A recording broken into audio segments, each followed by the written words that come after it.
days of Halloween.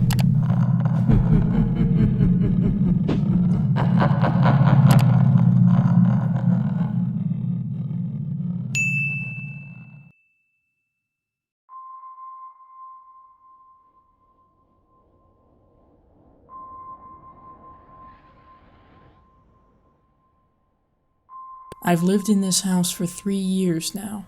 We moved in when I was 12. I am a female.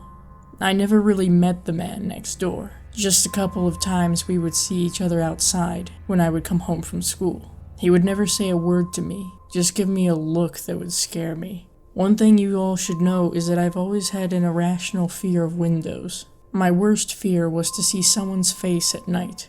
Another thing you should know is my room's layout. When you walk in, it has 2 big windows. It is a small room.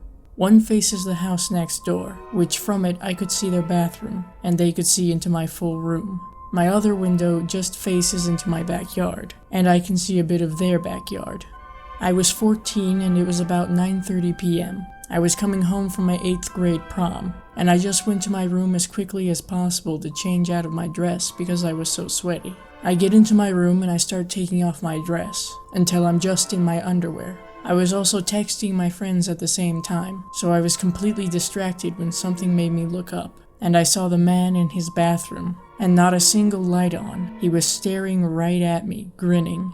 When I realized what was going on, all I thought about doing was turning off the light, and slowly sneaking into my bed, and change into my clothes. Once I did that, it took me a good 20 minutes to get up and leave.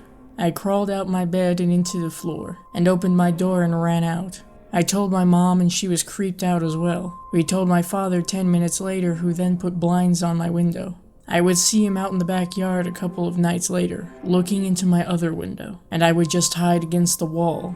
And then, out of nowhere, he disappeared. We never knew what happened to him, he just vanished. I will never forget that night because it scares me to think of how many other times has he watched me undress, or when I've come out of the shower and changed, and I just never caught him until that night. So creepy guy who lived next door, let's not meet again.